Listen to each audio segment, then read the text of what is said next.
Alright, so magandang araw sa ating lahat, ano. Kasama natin ulit tong ating scooter. And napapansin ko, palagi na lang flat itong harapan. Okay? Nagbabawas ng hangin. Halos every week nagbabawas ng hangin. So, tubeless siya. Ito. Ayan. Tubeless. Yung stock tire pa rin na nandito sa harap.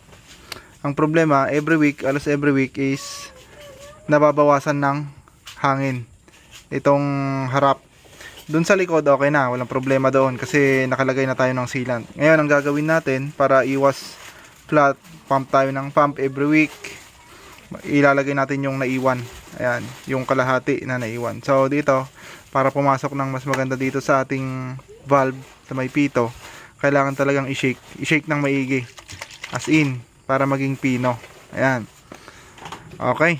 Ayan, after natin i-shake para maging pino at walang buo-buo, ayan, tanggalin natin tong takip. Ito yung takip niya.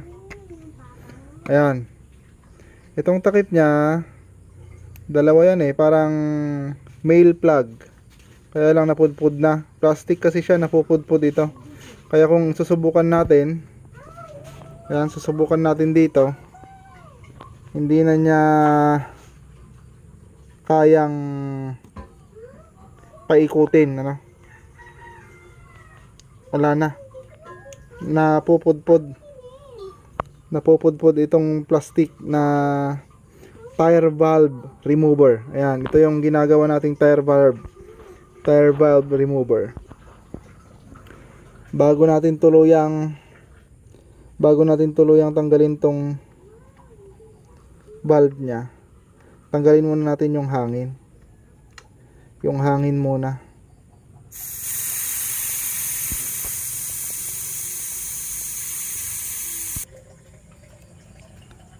Wala, mahirap talagang gamitin ito. Wala pudpud na. Ano, halos naputol na. Nakalahati na lang. Matigas yung valve. Hindi kaya ng plastic. Ayan o. Ayan. Ayaw. Ay, sana lumabas. Parang gumagana naman. Wala talaga. Ayaw. Napudpud na tong takip. Wala So hindi natin matanggal yung valve gamit itong takip ng sealant, ano, kasi plastic lang siya, pudpud na. Pang ilang gamit na rin kasi ito. Buti na lang meron tayo dito. Ayan. Itong mas malaki pang sasakyan. Ito yung pang motor.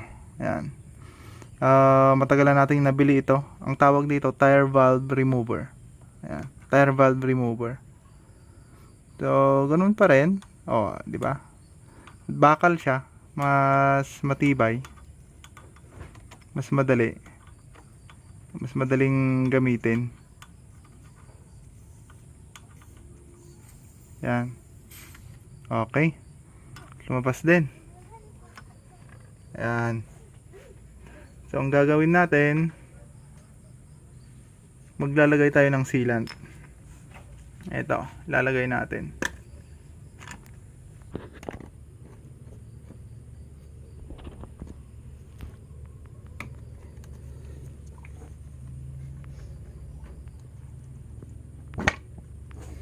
Pigayin lang natin. Ayan. Kaya nagkakaproblema kasi may mga buhol-buhol.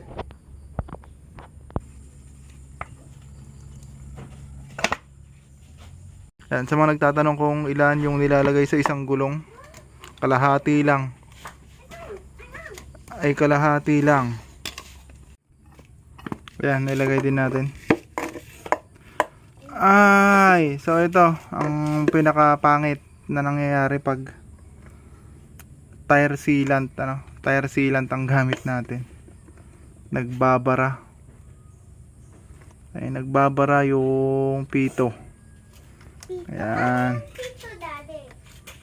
Pito, itong tire valve.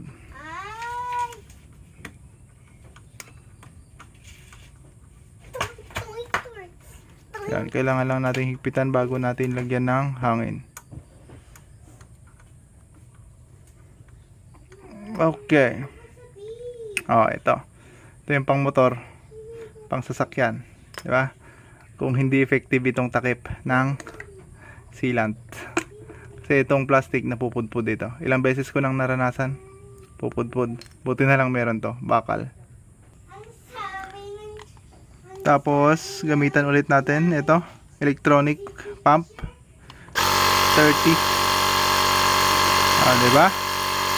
Hindi na tayo masyadong pagpapawisan.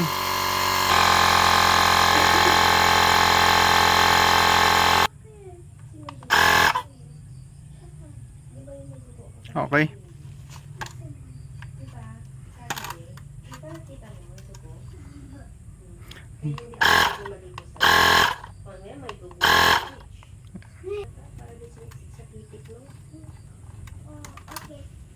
So, yon, ganun kasimple yung paraan natin para hindi na tayo pump ng pump, every week.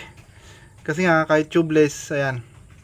Actually, mas madaling mawalan ng hangin or mabawasan ng hangin ang tubeless compared sa tube type.